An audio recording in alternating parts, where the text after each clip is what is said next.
यार बहुत क्रेजी सा चीज हो गया है देश में, और इस चीज को पता नहीं मेन स्ट्रीम मीडिया उठा रही है या नहीं, उस लेवल पे उठा पा रही है।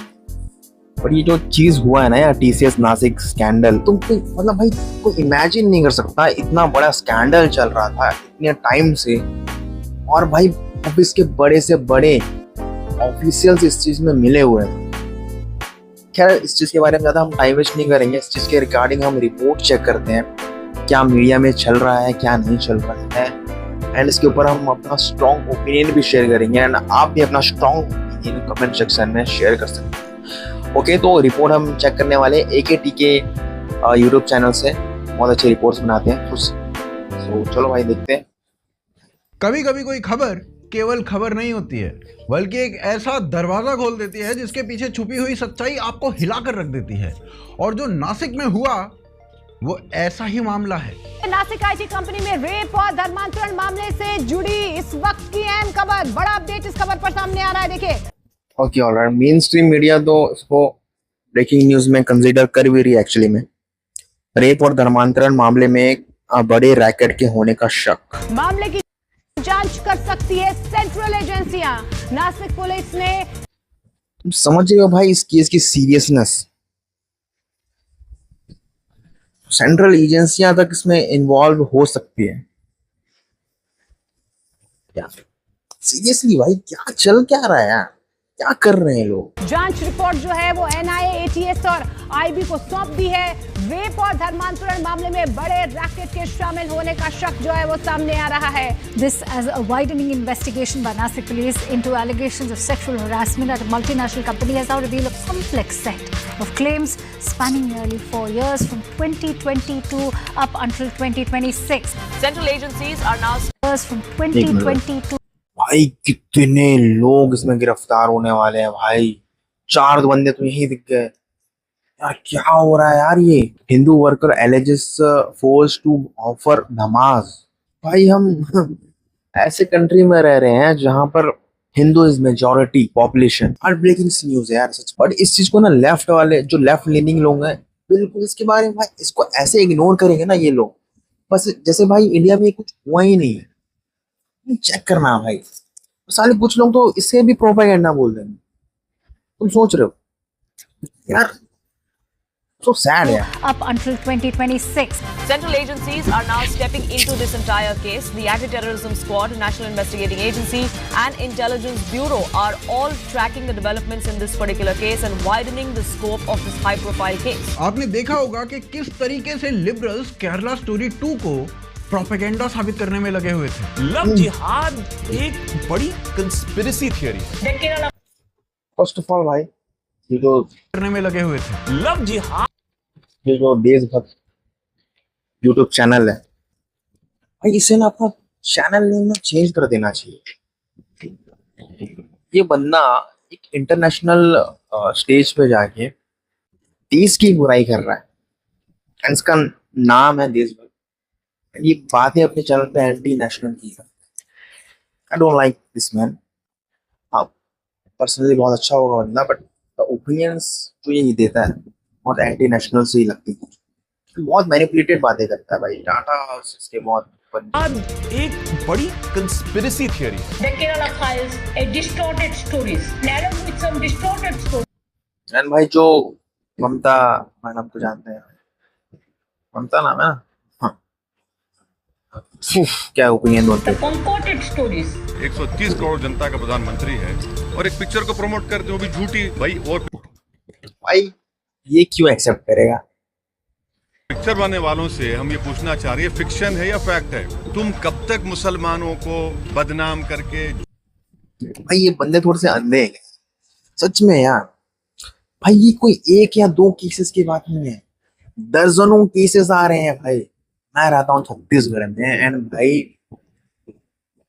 छत्तीसगढ़ में एक ऐसा रीजन है जहां पर एक गांव में, जहां उस गांव में मेजॉरिटी शायद पर्टिकुलर रिलीजन, जो ये दादाजी दिख रहे हैं इन्हीं के रिलीजन के पॉपुलेटेड वो गांव हुआ करता था, एंड वहां पर भाई हिंदू माइनॉरिटीज हुआ करते थे, एंड वहां पर उन गांव की जो लड़कियां हैं भाई को कन्वर्ट किया गया है।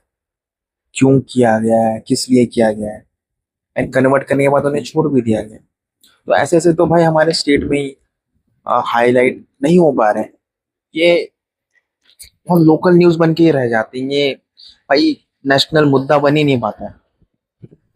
लोगों को लगता है कि भाई ये शायद नेशनल मुद्दा नहीं बन पा रहा है क्योंकि भाई लोगों को लगता है कि भाई एक पर्टिकुलर कम्युनिटी के ऊपर टारगेट ना हो जाए। पर भाई ये हो रहा है, टारगेट वाली क्या बात है? क्या भाई ये जो चीज हो रही है, क्या क्या छोड़ो भाई, इस चीज को एडिट कर देना, कंटिन्यू। झूठ बोल के अपना पेट पालोगे। 3 लोगों के इंडिविजुअल केसेस को लेकर पूरी केरला स्टेट को बदनाम किया जा रहा है। भाई ध्रुव राठी तो भाई इसका तो भाई I like the mini Dhruv Rathee भाई, he is better than certainly is not our Kerala story. लेकिन नासिक में टीसीएस स्टोरी निकल के आई है जिसने सबको हिलाकर रख दिया है। सोचिए, जिस टाटा फैमिली को नेशन बिल्डिंग का सिंबल माना गया, उनके जाने के बाद उनके ही ऑफिस में नेशन तोड़ने की साजिश रची जा रही है। नासिक में जो आईटी कंपनी में ये जो गिरफ्तार हुए हैं, आसिफ अंसारी, शफी शेख, शाहरुख कुरैशी, रजा मेमन, तौसीफ उत्तार, दानिक शेख, ये जो शायद 6 के 6 टीम लीडर हैं, इनका खेल जो आरोप है तो बड़े खतरनाक है। नितेश राणे कह रहे तो कॉर्पोरेट जिहाद था ये, वहां पर हिंदू महिलाओं के साथ छेड़छाड़, यौन शोषण, रेप, जबरन धर्मांतरण, हिंदू देवी देवताओं का अपमान, दोपहर के वक्त नमाज पढ़वाना के आरोप, बीफ खिलाने तक के आरोप लगे हिंदू महिलाओं। और सबसे ज्यादा हैरानी की बात पता है क्या है? आज खुद अथॉरिटीज ये इन्हें भाई भयानक भयानक आरोप लग चुके हैं। हाँ भाई, सो सैड यार, क्या चल रहा कह है? रही है कि जो सामने आया है वो तो शायद पूरी कहानी है ही नहीं, ये सिर्फ टिप ऑफ द आइसबर्ग हो सकता है। मतलब जो दिख रहा है एग्री विद दिस पॉइंट, और ये टिप ऑफ द आइसबर्ग ही हो सकता है। ये पहले ना बहुत छोटे छोटे लेवल्स पे चल रहा था, तुम देख रहे हो, बहुत सारे तुमने न्यूज भी चेक करे होंगे, लड़कियों को, गांव की लड़कियों को या टियर 3 टियर 4 वाले लड़कियों को ये बहला फुसला के कर रहे थे। पर भाई ये कॉर्पोरेट तक आ चुका है और पता नहीं कितने सारे कॉर्पोरेट्स में ये हो भी रहा होगा और ये कितने बड़े लेवल तक चला भी गया होगा, हमें आइडिया नहीं है। इस चीज के ऊपर भाई इन्वेस्टिगेशन तो होनी भी चाहिए। और भाई मैं 100% भाई कह सकता हूँ कि ये माइट भी पाकिस्तान फंडेड ही हो।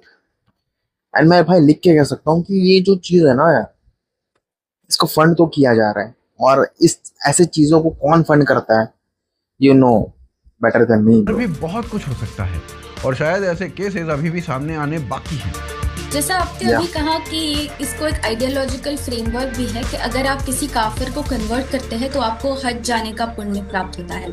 तो क्या यही कारण होता है या और कुछ कारण है इसके पीछे जिसके वजह से जो युवा है मुसलमान समुदाय से वो अट्रैक्ट होते हैं इस आइडिया को, उन्हें लगता है कि इस तरह की चीजें करनी चाहिए, मतलब अपनी प्रोडक्टिव उम्र में वो ये सब चीजों के पीछे पड़ जाते। तो सवाल सीधा है, नासिक में आखिर ऐसा हुआ क्या कि एक कॉर्पोरेट ऑफिस के अंदर 4 साल तक अलेजिडली कन्वर्जन का इतना बड़ा खेल चलता रहा और किसी को पता तक नहीं चला? और अगर ये सिर्फ शुरुआत है, मुझे नहीं पता था कि भाई 4 साल कोई छोटा नंबर नहीं है यार। Sad for the employ. तो असली कहानी कितनी बड़ी हो सकती है? आइए समझते हैं पूरा मामला डिटेल में। देखिए, नासिक में एक मामला सामने आया है और वो कोई नॉर्मल ऑफिस हारेसमेंट का मामला नहीं है, बल्कि एक काला धंधा चल रहा था। बेसिकली अभी तक जितनी जानकारी सामने आई है उससे ये साफ दिखता है कि एक ही ऑफिस के अंदर पूरा नेक्सस बन चुका था जिसमें लोग अपने पोजीशन का इस्तेमाल करके नॉन मुस्लिम एम्प्लॉयज को टारगेट कर रहे थे और उनके साथ कन्वर्जन का पूरा रैकेट चला रहे थे। शायद आपको पता होगा कि ये पूरा मामला एक मल्टीनेशनल आईटी कंपनी यानी कि टीसीएस के नासिक बीपीओ ऑफिस में हो रहा था और जिन लोगों के नाम सामने आए हैं उनमें आसिफ अंसारी, शाफी शेख, शाहरुख कुरैशी, रजा मेमन, तौसीफ अत्तार और दानिश शेख के नाम शामिल हैं। इनमें से ज्यादातर लोग टीम लीडर पोजीशन पर थे, यानी उनके पास डायरेक्ट कंट्रोल था कि कौन किस टीम में रहेगा, किसका काम क्या होगा और किसकी परफॉर्मेंस कैसी मानी जाएगी। ये जितने भी नाम मैंने लिए हैं वो विक्टिम के अनुसार शुरुआत नॉर्मल तरीके से करते थे, यानी काम के बहाने बातचीत होती थी, गाइडलाइंस दी जाती थी, एक्स्ट्रा अटेंशन दिया जाता था और धीरे धीरे ये इंटरेक्शन पर्सनल होने लगता था। कॉल्स, मैसेजेस और अलग से बात करने के बहाने बढ़ा दिए जाते थे। विक्टिम ने कहा कि उनके साथ इनएप्रोप्रिएट बातें की गई, उन्हें घूरा गया, कमेंट्स पास किए गए और कई बार फिजिकल टच तक की कोशिश की गई। कुछ मामलों में तो ये बात मॉलेस्टेशन और सेक्सुअल एक्सप्लॉयटेशन तक पहुंच गई थी, लेकिन मामला यहीं नहीं रुका।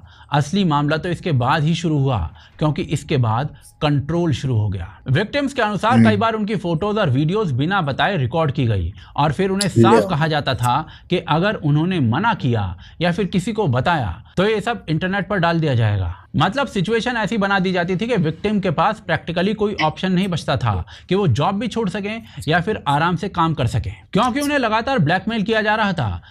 जैसा आपने अभी कहा कि इसको एक आइडियोलॉजिकल फ्रेमवर्क भी है कि अगर आप किसी काफिर को कन्वर्ट करते हैं तो आपको हज जाने का पुण्य प्राप्त होता है।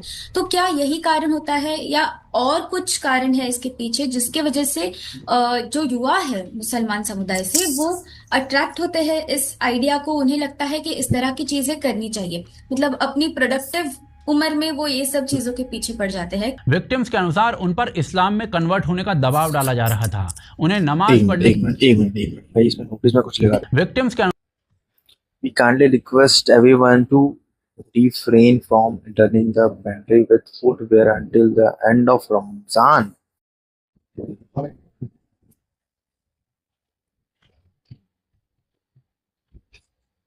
अनुसार उन पर इस्लाम में कन्वर्ट होने का दबाव डाला जा रहा था, उन्हें नमाज पढ़ने के लिए फोर्स किया जा रहा था, उनके साथ रोजा रखने तक की जबरदस्ती की गई।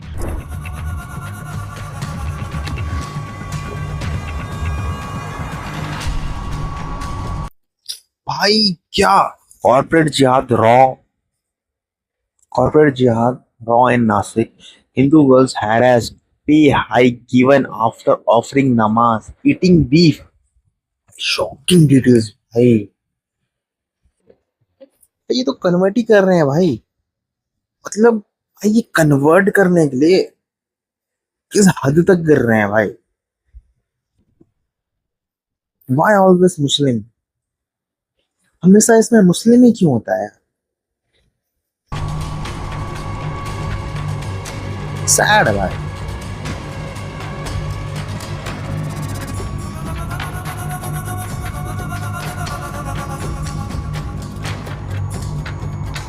क्या रील है भाई।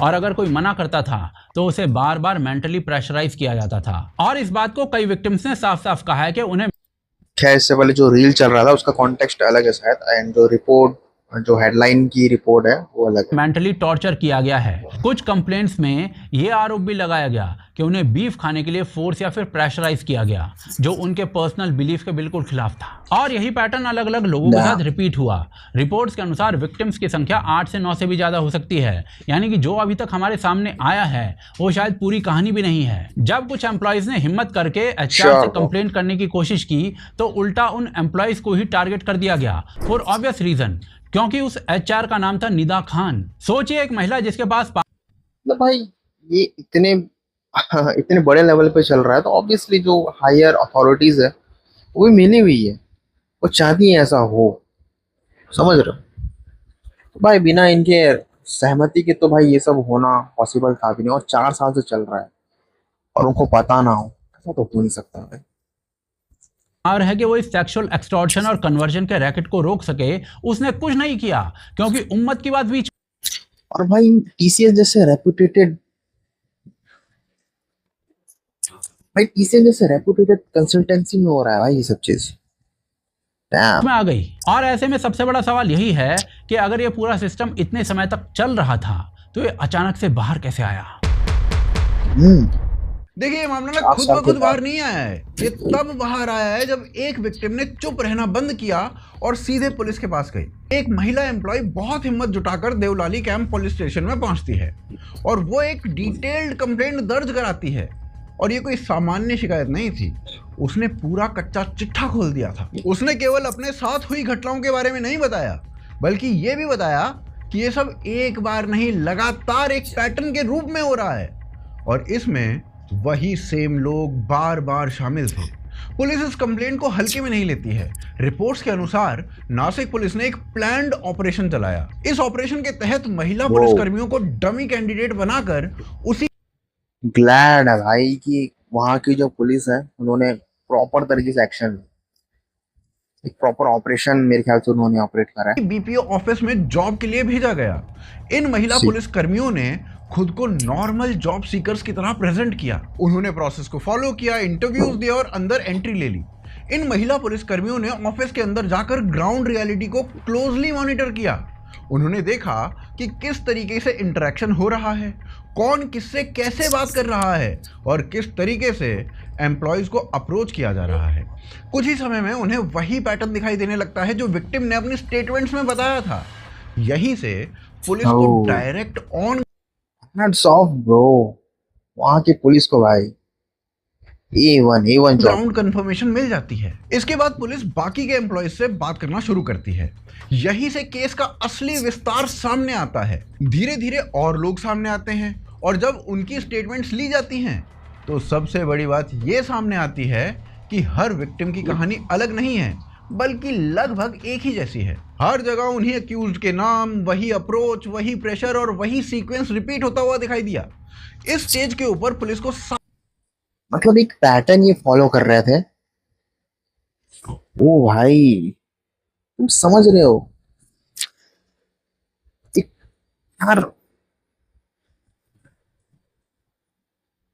यार इनको सपना तो नहीं आया होगा कि भाई अचानक से हम सब एक ही पैटर्न में सबको एक ही तरीके से अप्रोच करते हैं, भाई इनको कन्वर्ट ही करते हैं।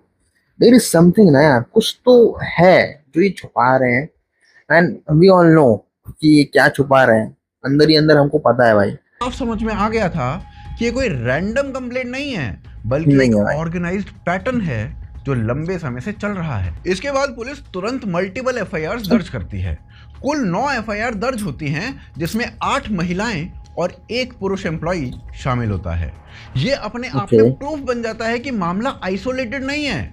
अब इन्वेस्टिगेशन अगले लेवल पर जाती है। पुलिस केवल स्टेटमेंट्स पर भरोसा नहीं करती, बल्कि डिजिटल एविडेंस को कलेक्ट करना शुरू कर देती है। इसमें व्हाट्सएप चैट्स, कॉल रिकॉर्ड्स और इंटरनल कम्युनिकेशन को डिटेल में एनालाइज किया जाता है और इन सब को क्रॉस चेक किया जाता है, ताकि ये कंफर्म किया जा सके कि विक्टिम्स जो कह रहे हैं वो एक्चुअल डेटा से मैच करता भी है या नहीं। यहीं से व्हाट्सएप ग्रुप्स और कोऑर्डिनेशन वाला जो एंगल है वो भी सामने आ जाता है।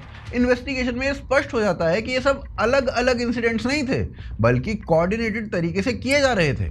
अलग अलग लोग आपस में जुड़े हुए थे और प्लानिंग के साथ काम कर रहे थे। इसी दौरान एक और बड़ा एंगल सामने आता है। कुछ रिपोर्ट्स में ये बात सामने आ रही थी कि इस पूरे नेक्सस के पीछे बाहर से फंडिंग या सपोर्ट का शक भी है। ये अभी इन्वेस्टिगेशन का हिस्सा है, लेकिन भाई ऐसे जो नेक्सस ये अपने पर्सनली इनको पर्सनली क्या ही फायदा है भाई, बताओ तो। इनको भाई बाहर से कुछ फंडिंग आ ही रही होगी, तभी ये इतने ऑर्गेनाइज वे में सब फॉलो कर रहे हैं, कन्वर्ट कर रहे हैं, हिम्मत दिखा रहे हैं ये बंदे। तो कुछ तो इनको मिल रहा होगा भाई, वरना कोई क्यों ऐसा करेगा यार? रिलीजन के लिए रिलीजन भी क्यों बदनाम कर रहे हो यार अपना रिलीजन? ही साबित होता है तो इसका अर्थ ये है कि ये सिर्फ ऑफिस के अंदर का मामला नहीं है, बल्कि एक ऑर्गेनाइज्ड नेटवर्क के रूप में बाकी के ऑफिसेज में भी चल रहा होगा। जब स्टेटमेंट्स, पैटर्न, डिजिटल एविडेंस तीनों ही चीजें एक दिशा में जाती हैं, तब पुलिस एक्यूज्ड को आइडेंटिफाई करके उनके ऊपर एक्शन लेती है। इसके बाद आसिफ अंसारी, शैफी शेख, शाहरुख कुरैशी, रजा मेमन, तौसीफ अत्तर और दानिश शेख, इन जैसे लोगों को गिरफ्तार कर लिया जाता है।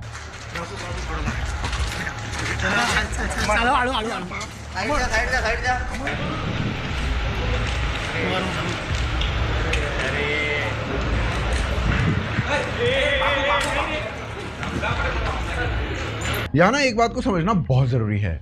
ये सब 4 साल तक चलता रहा। इस दौरान विक्टिम्स दबे रहे, ब्लैकमेल होते रहे और सिस्टम अपना काम करता रहा।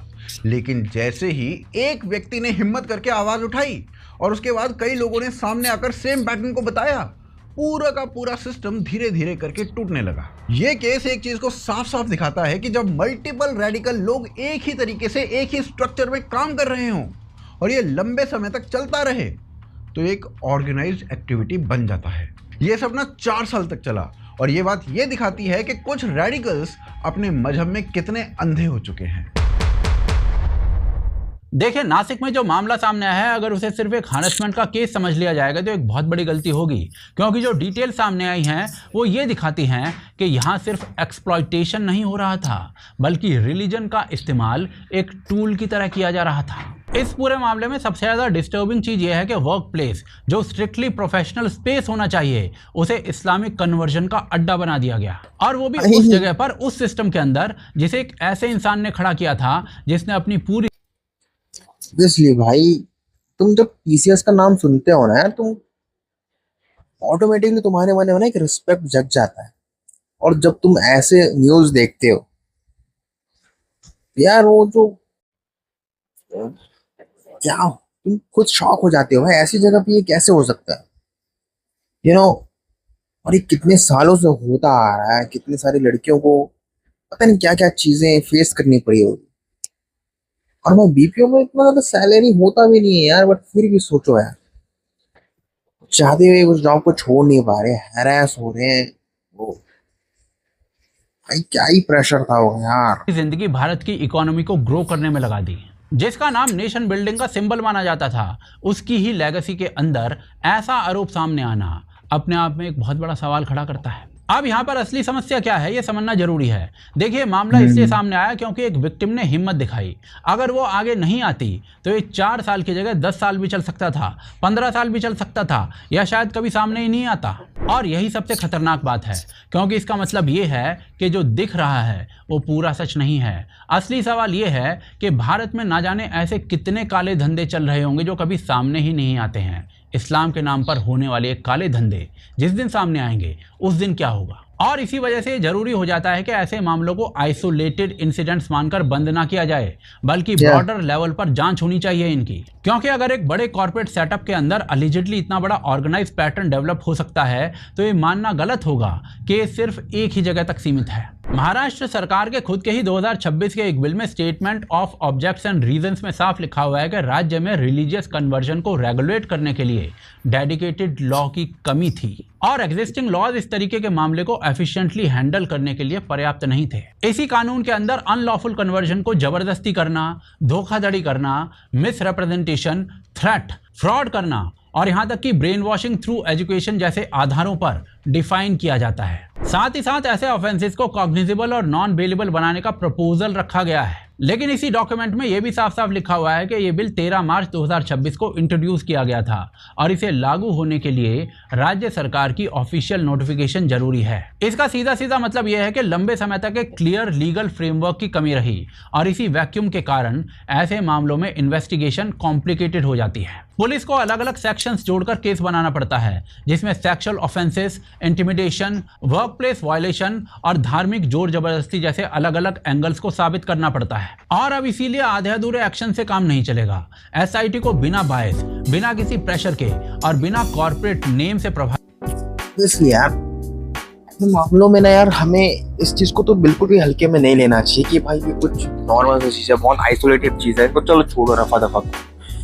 जब ऐसी चीजें भाई बहुत ज्यादा बड़े लेवल पे हो रही है, क्योंकि टीसीएस को छोटी मोटी कंपनी नहीं है भाई, और उस कॉर्पोरेट सेक्टर में इतने बड़े लेवल पे इतने सारे लोग, हायर अथॉरिटीज तक इसमें इन्वॉल्व है उस ऑफिस का, तो यार ये एक पैटर्न शो कर रहा है। लोग हर एक मतलब एक पैटर्न में लोगों को टारगेट कर रहे हैं, गर्ल्स को टारगेट कर रहे हैं, कन्वर्ट करने की कोशिश कर भी रहे हैं, ब्लैकमेल कर रहे हैं, हैरेसमेंट कर रहे हैं। तो ये कोई मजाक तो नहीं है और बिल्कुल इस चीज के रिगार्डिंग भाई रिपोर्ट करनी चाहिए, तह तक जाना चाहिए कि ये क्यों कर रहे हैं, इसमें कितने सारे लोग इन्वॉल्व हैं, क्या कारण है ये सब करने। होपफुली इस पे तो मेरा यही ओपिनियन रहेगा कि भाई ये तो चीज चल रहा है, ये कोई नया चीज तो बिल्कुल भी नहीं है। तुमने भी ये चीज बहुत बार सुनी है, बहुत सालों से सुनते आ रहे हो, बट तुम्हें भी इसके बारे में अभी तक कोई भी कंक्लूजन मिला ही नहीं हो। पता नहीं क्यों गवर्नमेंट इस चीज के रिगार्डिंग स्ट्रिक्ट एक्शन नहीं ले रही है। बिकॉज